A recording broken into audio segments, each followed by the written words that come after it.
Jeudi 12 mars 2026. Trois grandes tensions géopolitiques redessinent les équilibres de la planète ce soir. Atlas du pouvoir décrypte ce que les grands médias survolent trop vite.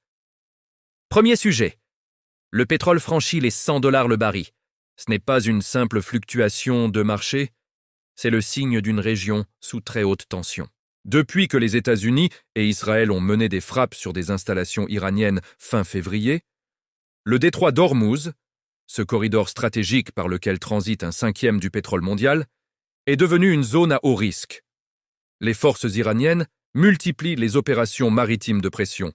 Plus de 200 navires commerciaux sont immobilisés. Face à l'inquiétude des marchés, l'Agence internationale de l'énergie a libéré 400 millions de barils de réserves stratégiques, sans effet notable sur les cours.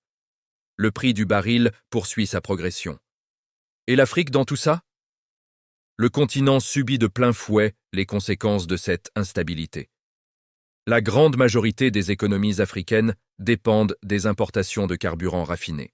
Une hausse durable du baril signifie une facture énergétique en forte hausse, des engrais agricoles inaccessibles, une inflation qui pèse sur les ménages.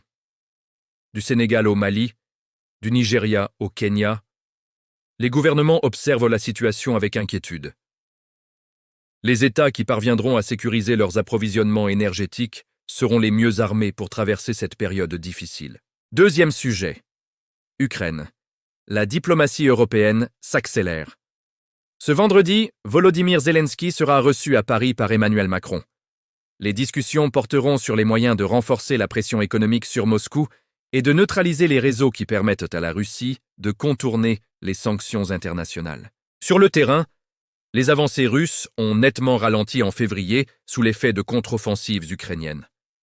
L'Élysée évoque désormais des difficultés croissantes pour Moscou sur le plan militaire et économique.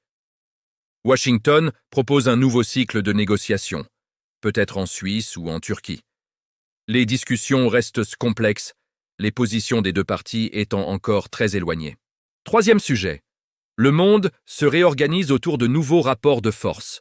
Ce que les événements de ces derniers mois confirment clairement, les règles du jeu international ont profondément changé.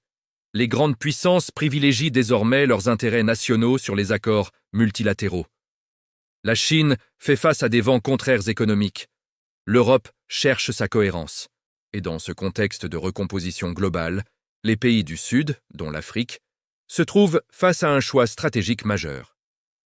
Pour le continent africain, qui a toujours su naviguer entre les grandes puissances, ce moment représente une opportunité historique de définir une voie autonome à condition d'agir avec vision et cohésion. Voilà l'essentiel de ce jeudi 12 mars 2026. Parce que comprendre le monde, c'est refuser les réponses simples. Je suis Atlas du pouvoir. À demain.